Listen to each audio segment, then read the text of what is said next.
पंढरपुर गांव में रूपा अपनी दादी के साथ ही रहती थी।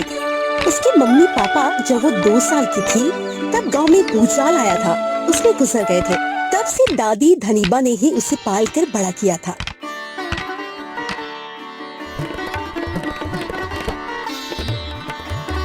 दादी, आज तो मैं भी आपके साथ पापड़ बेचने आऊंगी।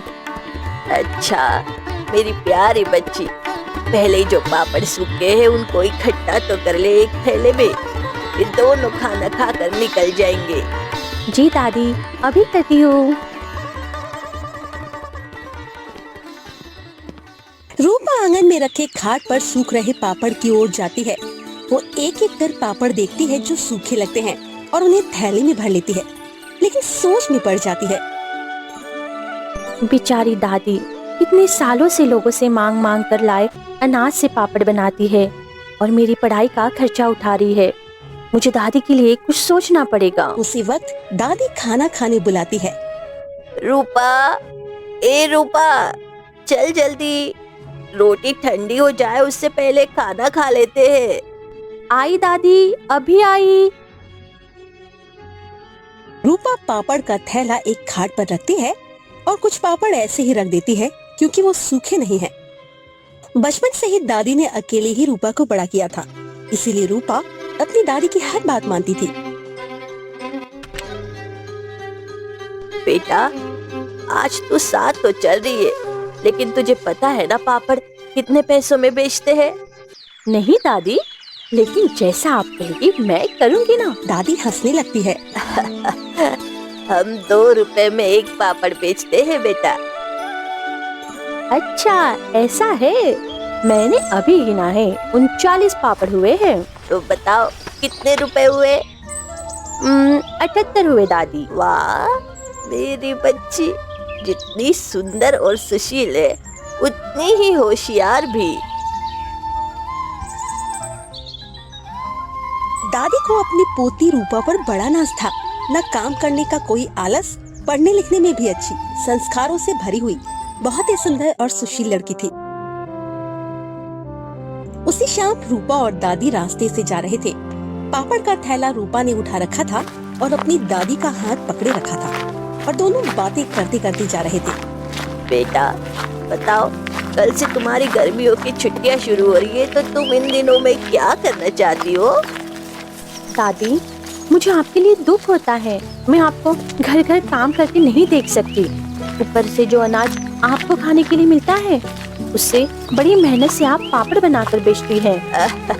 अरे बेटा, ये तो करना ही पड़ेगा ना, घर में हम दोनों कहाँ से खाना खाएंगे? दादी, अब आप आराम करो, मैं एक काम करूंगी। आप बस पापड़ बनाना और उसमें मैं भी आपका हाथ बढ़ाऊंगी। इन्हीं बातों के बीच रूपा को एक गाय की बछड़ी दिखती है जो रोड के साइड में नदी के किनारे दलदल में फंसी हुई है। अरे दादी, वो देखिए, वो बेचारी बछड़ी अकेली रखती है। बेटा वो दलदल में फंस गया है, उसे निकालना पड़ेगा, नहीं तो मर जाएगा। पापड़ का थैला नीचे रख कर दोनों दौड़कर वहाँ जाती है और उसको बाहर निकालने लगती है। बड़ी मुश्किल से रूपा और दादी बछड़ी को उठाकर बाहर निकालती है। इसमें उन दोनों के कपड़े भी गंदे हो जाते हैं। अरे अरे, तुम ठीक तो हो? बछड़ी बड़ी मुश्किल से सांस लेकर खड़ी हो पा रही थी। बेटा ये ठीक है, बस थक गई है, हमें भी गंदे हो गए देखो, चलो घर चलते हैं। रूपा और दादी एक दूसरे पर हंसते हुए घर वापस लौटने लगते हैं। बेटा कल 2 गुना पापड़ बेचने पड़ेंगे।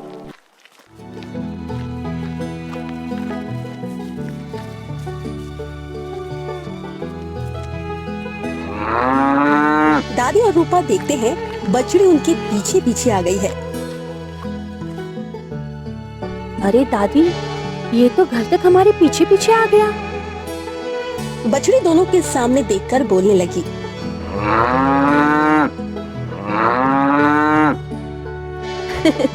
अरे तुम तो हमारे पीछे पीछे आ गई। सुनो, अपनी मम्मी के पास जाओ। दादी जरा सोच में पड़ जाती है। अरे बेटा, लगता है ये बछड़ी अपने माँ से अलग हो गई है। उसकी माँ मर गई है। क्या ऐसा है दादी? अरे चलो जाओ तुम, हमें नहाना पड़ेगा और अब उस दलदल में मत जाना। रूपा एक बकेट से उसके ऊपर थोड़ा थोड़ा पानी डालकर उसे नहलाती है। बछड़ी को पानी में नहाकर मजा आ जाता है और वो उछल कूद करने लगती है।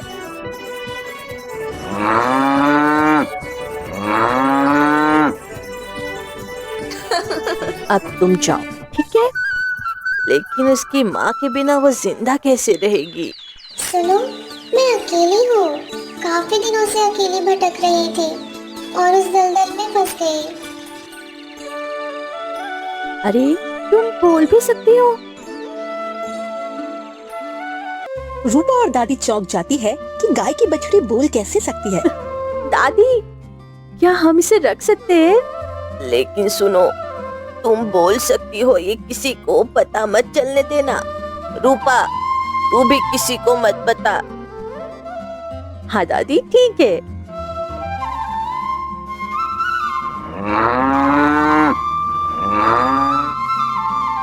फिर दादी और रूपा फैसला करती है कि चलो बछड़ी को अपने साथ ही रखते हैं। कुछ दिन यूं ही बीत जाते हैं और रूपा बछड़ी को चराने जाने लगती है। रोज बछड़ी और रूपा गांव पार करके नदी की ओर जाते, खूब खेलते। वहाँ रूपा उसे नहलाती, बछड़ी को ताजी हरी घास खाने को मिलती। थोड़ी साथ ले आते और शाम तक घर आ जाते।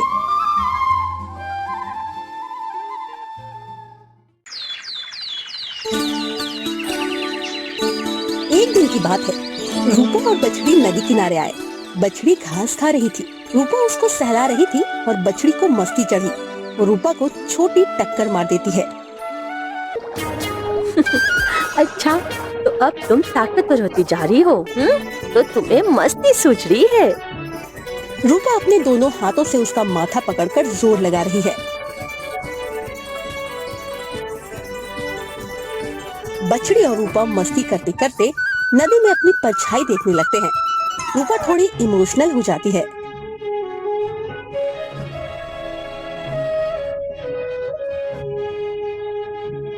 तुम्हें अपनी मम्मी पापा की याद आ रही है? हाँ, मैंने उन्हें देखा भी नहीं। मेरी माँ भी गुजर गई है, तब से मैं भटक रही थी। भगवान ने हमें मिला दिया। मैं और दादी तुमसे मिलकर कितने खुश हैं। मुझे भी आपके प्यार ने ही फिर से जिंदा किया।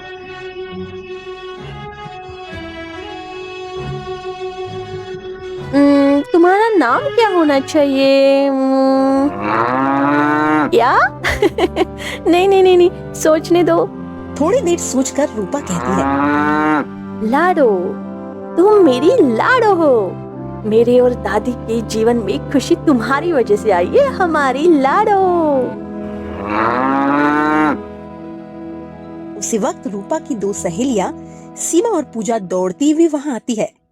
रूपा, ओ रूपा, रूपा, क्या हुआ? जल्दी चल रूपा, जल्दी चल।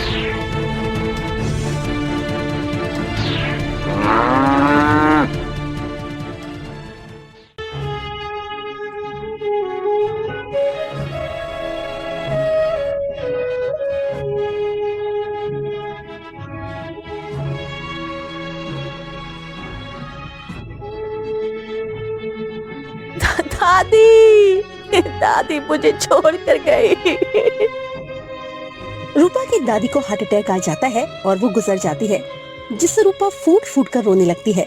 उसकी सहेलियां उसका हाथ पकड़ती है और उसे सहारा देती है। लाडो भी दुखी हो जाती है और रोती हुई रूपा के पैर में अपना सर रख देती है।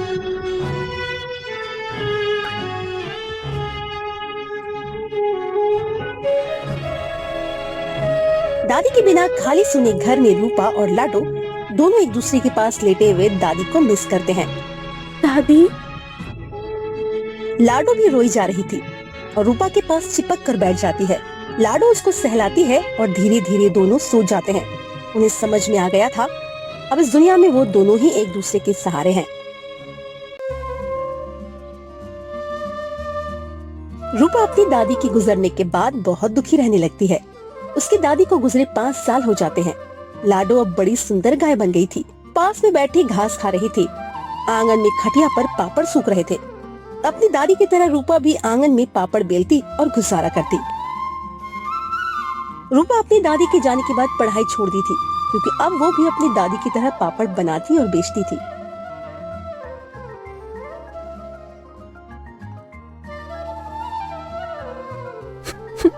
दादी, आपके जाने के बाद कुछ अच्छा नहीं लगता। क्यों छोड़ गई आप? मम्मी पापा के बाद आप ही मेरा सब कुछ थी। उसकी आवाज सुनकर लाडो खाती हुई वहाँ आती है और उसको छोटी टक्कर मारती है। रूपा का ध्यान रखने के लिए वो अक्सर ऐसा करती थी कि दोनों मस्तियाँ करते थे। अरे लाडो, तू इतनी बड़ी हो गई है, लेकिन तेरी शैतानी अब तक नहीं गई। लाडो फिर से उसको धक्का देती है। इतनी खूबसूरत हो गई हो, दिन रात रोती रहेगी तो कैसे घर बसेगा? रुक, तू शैतान कहीं। समझती नहीं, अब तेरा वजन बढ़ गया है मेरे हाथों की रोटी खाते खाते। दोनों हंसने लगती है। दादी के जाने के बाद रूपा एकदम से बदल गई थी। अपने काम में इतना डूब गई थी कि दूसरी लड़कियों की तरह उसे सजने संवरने का ख्याल भी नहीं आता था। फिर भी उसका रूप मानो पिघलता सोना था। सब लड़कियां उससे जलती थी कि सारा दिन रूपा इतना काम करती है, मुश्किल से बाल ठीक करती है, फिर भी इतनी खूबसूरत कैसे है।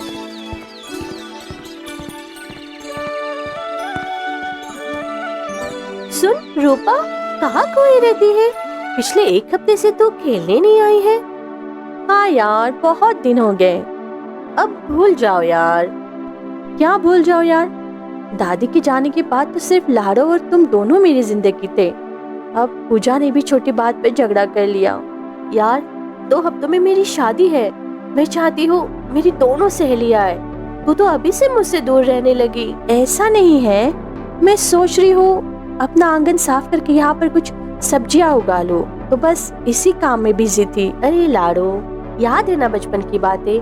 हम सब पहले कितना खेलते थे। दोनों सहेलियां अपनी पुरानी यादों में खो जाती है कि कैसे वो खेला करते थे नदी किनारे। पकड़ मुझे।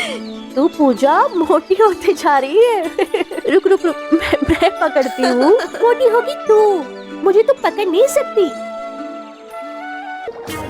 मैं तो चली नदी में नहाने।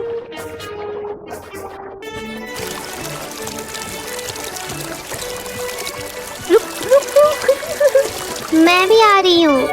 उसको सुनते ही पूजा और सीमा चौंक जाते हैं। रूपा उसको गुस्से में इशारा करती है कि क्या कर रही है। लाडो उनका ध्यान बटाने के लिए बछड़ी की तरह बोलने लगती है। वो लोग अपने पुराने दिन याद करके सोच में डूब जाते हैं।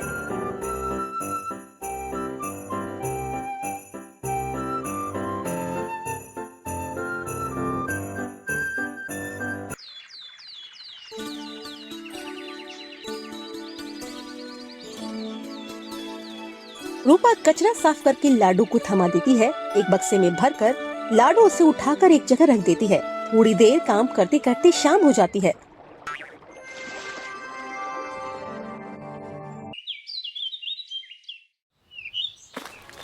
दूसरे दिन सवेरे दोनों निकल पड़ते हैं और नदी पर आ जाते हैं। मुझे तो पानी में खूब नहाना है।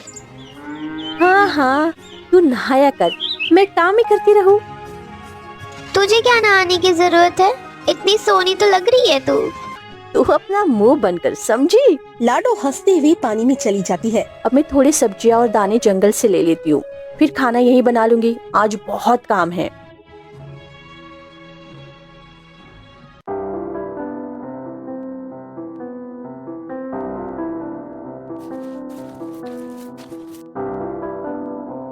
सुनिए, आप कौन हैं?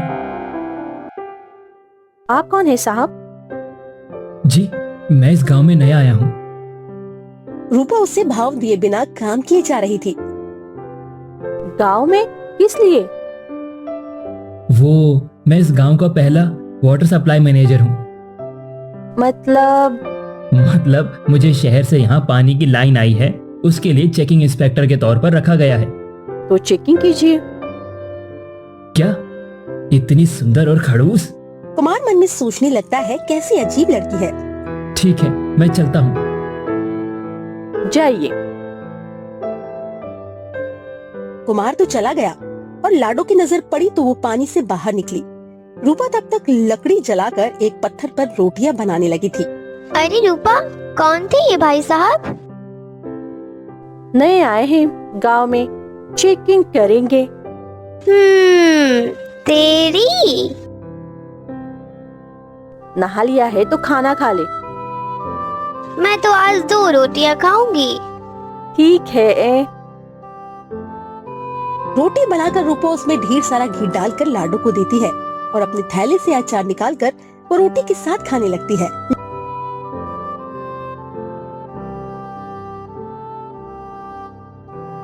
ये लड़की सबसे अलग लगती है।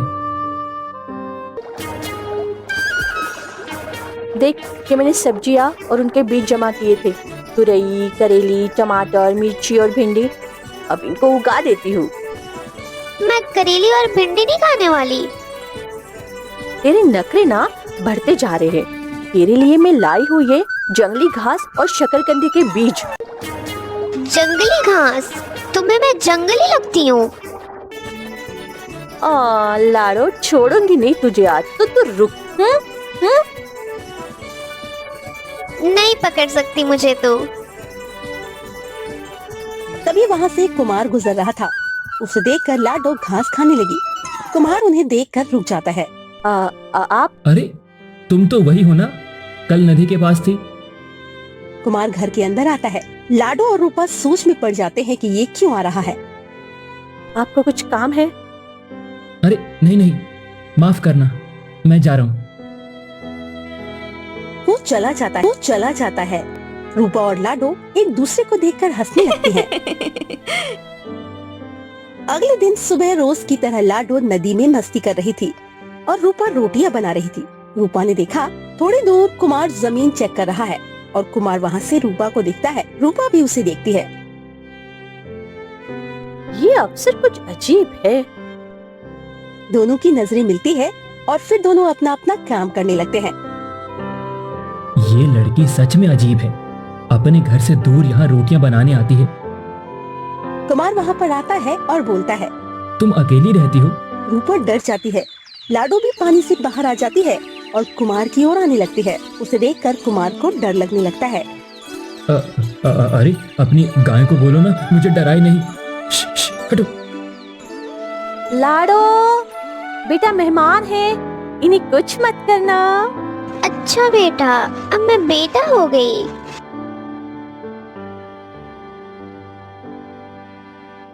मेरा नाम कुमार है। जी अफसर साहब, आप खाना खाएंगे? नहीं नहीं। मन में तो कुमार के लड्डू फूट रहे थे क्योंकि गांव की रूपा के हाथों की स्वादिष्ट रोटी की खुशबू आ रही थी। मेरा नाम रूपा है। आप अकेली हैं? मेरी लाडो है ना घर में। मैं भी बचपन से अनाथ आश्रम में बड़ा हुआ हूँ। इतना सुनकर रूपा चौंक जाती है। क्या हो गया आपके मम्मी पापा के साथ? पता नहीं। और तुम्हारे मम्मी पापा के साथ क्या हुआ? उसी वक्त कुमार के फोन में फोन आता है। रिंग बजती है।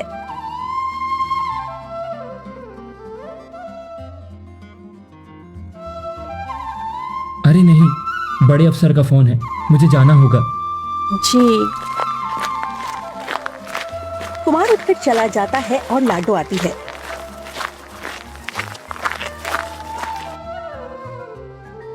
मैं तो बेटा हूँ, अपना साइज देख लो बेटा। अरे गुस्सा क्यों करिए, वो तो बस गांव के मेहमान हैं। मुझे तो लग रहा है गांव के स्पेशल गेस्ट बन जाएंगे।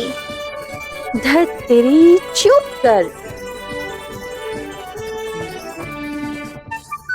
रूपा उसे रोटी देती है और दोनों खाने लगते हैं।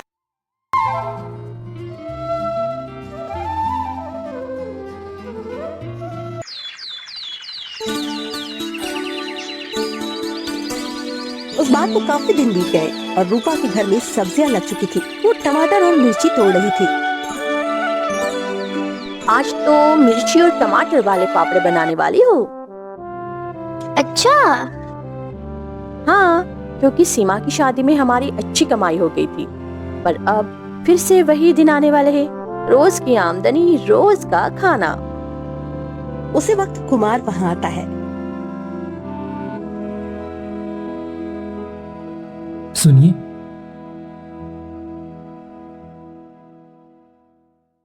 जी अंदर आ सकता हूँ? जी आइए। मुझे काम से शहर जाना पड़ा था। वैसे आपने वो डायलॉग अच्छा मारा। अच्छा, वो डायलॉग नहीं, मेरी जिंदगी की कहानी है। रूपा जानबूझकर कुमार को भाव नहीं देती क्योंकि उसे लगता था गांव की भोली लड़कियों को शहर के लड़के फंसा लेते हैं, तो वो काम करती रही। ये तो सच में जितनी खूबसूरत है उतनी ही खड़ूस है। तो आप अकेले क्यों हैं? फिर कभी बताऊंगी, अभी काम है। लेकिन सुनिए, एक काम था। जी बोलिए। क्या आप मेरे लिए टिफिन व्यवस्था कर सकती हैं? ये सुनकर लाडो को तो गुस्सा आने लगा। क्यों? 3 महीने मुझे यहाँ रहना है। गांव में किसी को नहीं जानता, खाना बनाना आता नहीं। लाडो ने फिर से तिरछी नजरों से देखा। लेकिन मेरे हाथ की रोटी शहर के अफसर को भाएगी। अरे आप चिंता ना करें, उस दिन आपके हाथ की रोटी देख ली ना, तब से उसके बाद से कुछ पसंद ही नहीं आया। लाडो की आवाज सुनकर कुमार डर गया। मैं आपको टिफिन के पैसे रोज दे दूंगा। कल सुबह नदी किनारे रोटी बनाऊंगी। लाडो ने कुमार की ओर देखा और कुमार डर कर भाग गया। क्यों उसे डरा रही है? हाँ? अब तो उसे रोज झेलना है। लेकिन क्यों? अरे यार, वो टिफिन के पैसे देगा, हमारी अच्छी अच्छी कमाई होगी। लाडो ने मुंह फुला लिया। क्या हुआ था उन्हें? हमारे पहले से कोई आमदनी नहीं थी। मम्मी पापा भी मजबूरी करते थे, लेकिन वो भूचाल में गुजर गए। फिर दादी पापड़ बेचकर घर चलाती थी। 5 साल पहले वो भी चली गई। मुझे काफी दुख है इस बात का। मैं अनाथ आश्रम में पढ़कर बड़ा हुआ और अफसर बना। दोनों एक दूसरे की आंखों में देखने लगे। रूपा रोटी साइड रखकर उसके सामने देखने लगती है। उसमें उसको अपनी कहानी देखने लगी। इससे बात को 2 महीने बीत जाते हैं।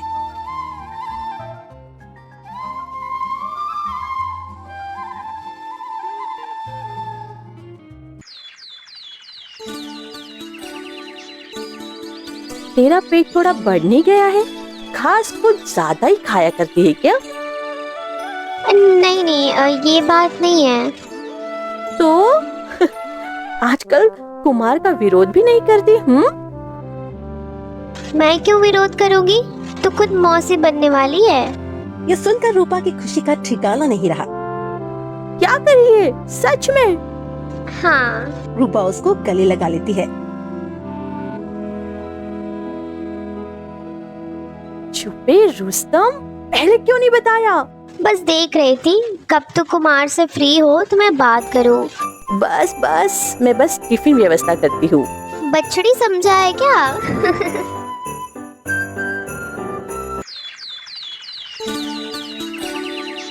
लाडो आज घास चरने नहीं गई? अरे वो पेट से है, आराम कर रही है। वाह क्या बात है। तभी अचानक लाडो को कुछ होने लगता है और वो उल्टियाँ करने लगती है।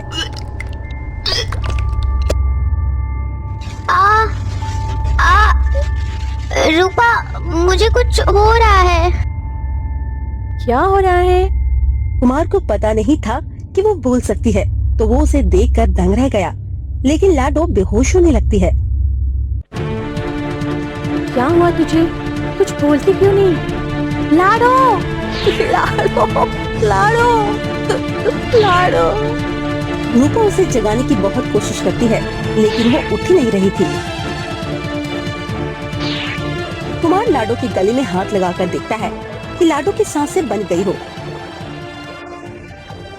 सुनो, लाडो नहीं रही।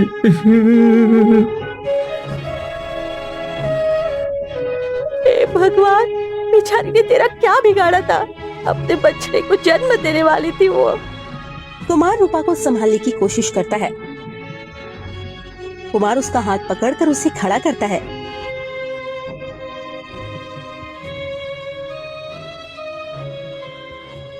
लाडो के जाने से रूपा एकदम टूट गई और बेचारी दिन भर रोती रही। उसकी आंखों से आंसू आ रहे थे। तभी वहाँ पर कुमार आता है। सुनो, तुम रो मत। क्यों न रो कुमार, मेरी जिंदगी ऐसे ही बीती है।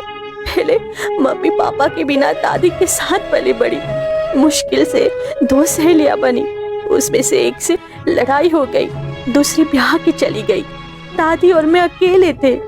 तब लाड़ो हमें मिली, दादी भी छोड़कर चली गई, अब ये लाड़ो भी।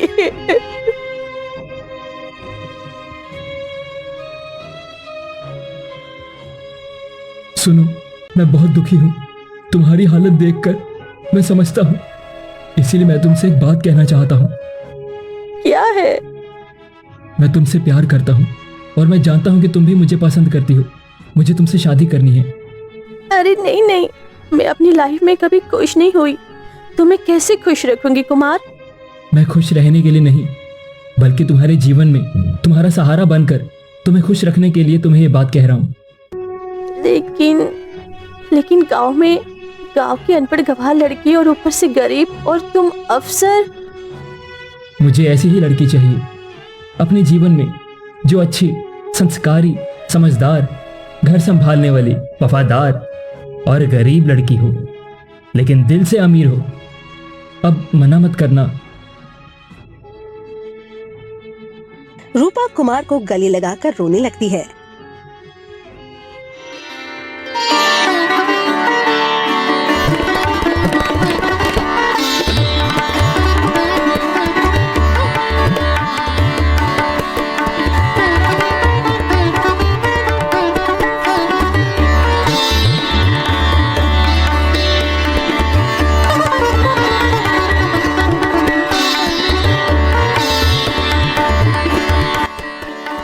आखिरकार रूपा के जीवन में उससे समझने वाला आया और उसकी शादी उससे हो गई। बचपन से रूपा ने तकलीफें झेली थी, लेकिन अब उसके जीवन में उसके लिए राजकुमार आ गया था। रूपा अब भी अपनी बेस्ट फ्रेंड लाडो